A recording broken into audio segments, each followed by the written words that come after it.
Bonjour. Aujourd'hui, je vais m'atteler à l'origine de nos mal-être. Nous avons le mal-être chronique, celui qui revient à certaines périodes, à certains changements de saison, qu'on ne voit pas venir et pourtant qu'on ressent.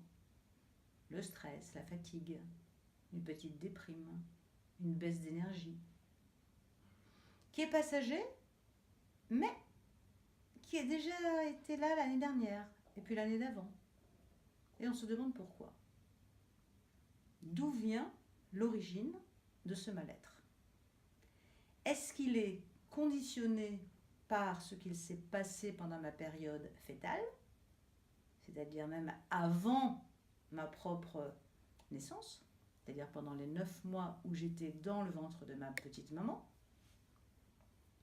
Alors cette vidéo est pour ceux qui ont été des bébés nés, qu'on va appeler par accident, entre guillemets, des bébés qui n'ont donc pas été désirés dans leur identité sexuelle, c'est-à-dire une mère qui attendait un garçon et elle a une fille, ou le contraire, des bébés qui ont vécu un traumatisme lié à la mère ou au père, c'est-à-dire par exemple un deuil pendant la gestation de leur grand-père ou de leur grand-mère par exemple, et à des bébés qui ont été des enfants,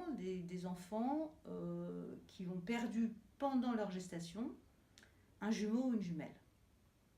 C'est ce que je vais appeler le mal originaire, c'est-à-dire qui nous aura conditionnés à naître déjà avec quelque part un mal-être, un trauma, c'est-à-dire ne pas avoir la chance de pouvoir exprimer qui l'on est parce que nous avons été déjà conditionnés par un trouble environnemental, parental. Étant donné que le bébé est une éponge pendant 9 mois de ce qu'il se passe autour de lui, il entend, il ressent, il vibre, il ressent tout ce qui se passe, bien évidemment, dans cette cavité qui est l'utérus. Et puis, il n'a de cesse que d'espérer qu'il va être aimé lorsqu'il va sortir. Et lorsqu'il sort, et qu'il est différent de l'envie ou du fantasme parental, il n'aura de cesse que d'essayer de prendre sa place et d'essayer de trouver sa place au sein de cette famille qui finalement ne l'attendait pas ainsi, ou ne l'attendait pas du tout.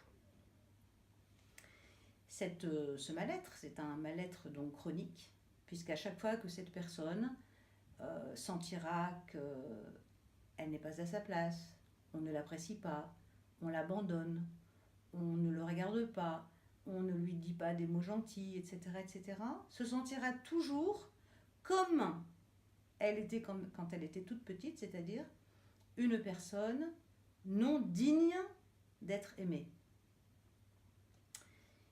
Alors, évidemment, ce traumatisme, donc c'est un mal qui est dû à l'origine, ne peut pas se travailler pendant toute une vie en allant voir un psychologue qui va travailler sur l'expression de ses sentiments. Bien évidemment, ça fera du bien d'en parler, mais ce qui est important, c'est de changer dans l'ordre du cerveau le fait que vous n'avez pas été désiré ou le fait que vous ayez été traumatisé, car quelque part, vous avez vécu comme un cheval de Troie dans un ordinateur. On a beau y mettre n'importe quel logiciel, s'il y a un cheval de Troie, ça ne fonctionnera pas.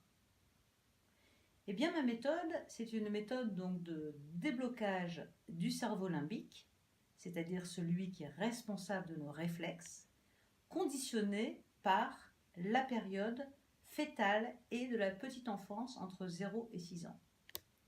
Si cette vidéo vous a intéressé, vous pouvez trouver ma solution sur mon site valeriegrumelin.com dans ma méthode, le rebirth intra-utérin en régression EMDR. Au revoir, à bientôt.